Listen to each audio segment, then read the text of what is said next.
First of all, it was my mum. She took 11 years to study part-time to graduate and get a degree, which was really inspiring growing up. You know, you've got the Queen, who's just a living legend. Everyone will roll their eyes when I say this, but Beyonce. I pretty much live by the school of Beyonce on most things, but I think that the thing that really gets me about her is I'm so obsessed with what a marketing genius she is, how much she controls and looks after and protects her image, and I think that's incredible. And I think as women we should all do that. Not just image, just her art, everything she does. She's so protective of it, and no one f***s with her, right?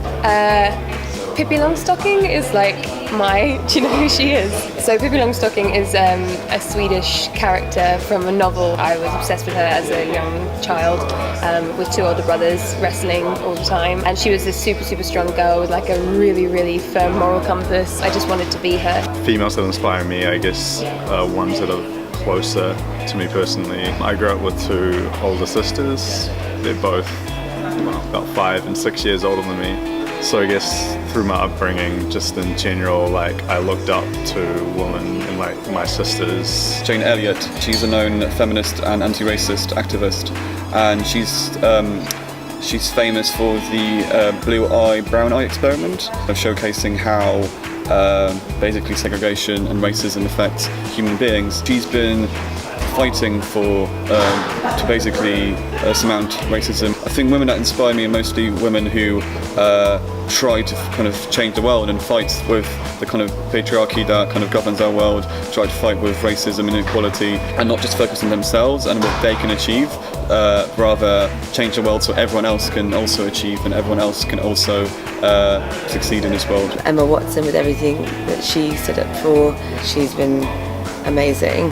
Another one for sure is Mindy Kaling for me. What's so cool about her and what so many of us find so easy to relate to her about is by Hollywood standards and what we know of Hollywood standards, she should never have been famous, right?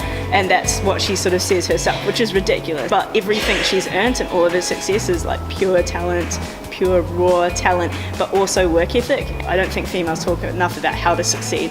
And one thing that I've always loved that she sort of said about this whole topic is you watch a romantic comedy or whatever, which a lot of females will do, right? And the workaholic girl in those is always like her life's an utter mess. She's a workaholic and her life's an utter mess. And then she sort of says to that, look, I don't know a single person that is successful without being a workaholic. Anyone that tells you otherwise is lying to you. And you know what, my life isn't a mess just because I'm a workaholic, right? I think all kind of female comedians as well.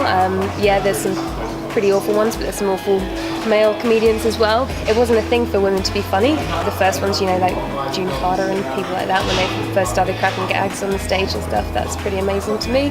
My mum is really ambitious. She's a really strong, independent woman. I'm gonna go with Serena Williams for sure.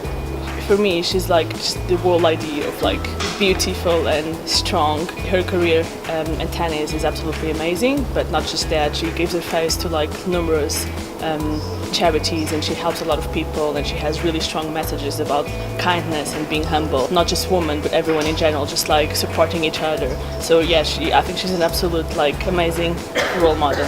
And another one, on a slightly more personal note, is Yonder Bernini, who is the VP of marketing at Google for EMEA. I'm a really big fan of hers, mostly because I work really closely with Googlers, right? She's a female boss, and I see her entire team unanimously love her. I'm so against this sort of really masculine, bullying, aggressive style of management. And what's super cool about her is she manages to be so nice, so strong, so smart, so good at what she does, obviously. She's not aggressive, she's supportive, she's trusting in everything of her team, and I think that's so cool, and I've really used that as inspiration with ours. Yeah, I think it's really important to show that sort of kindness and respect of your team is a far more effective tool than fear, and that's really rare in management and big companies, I think.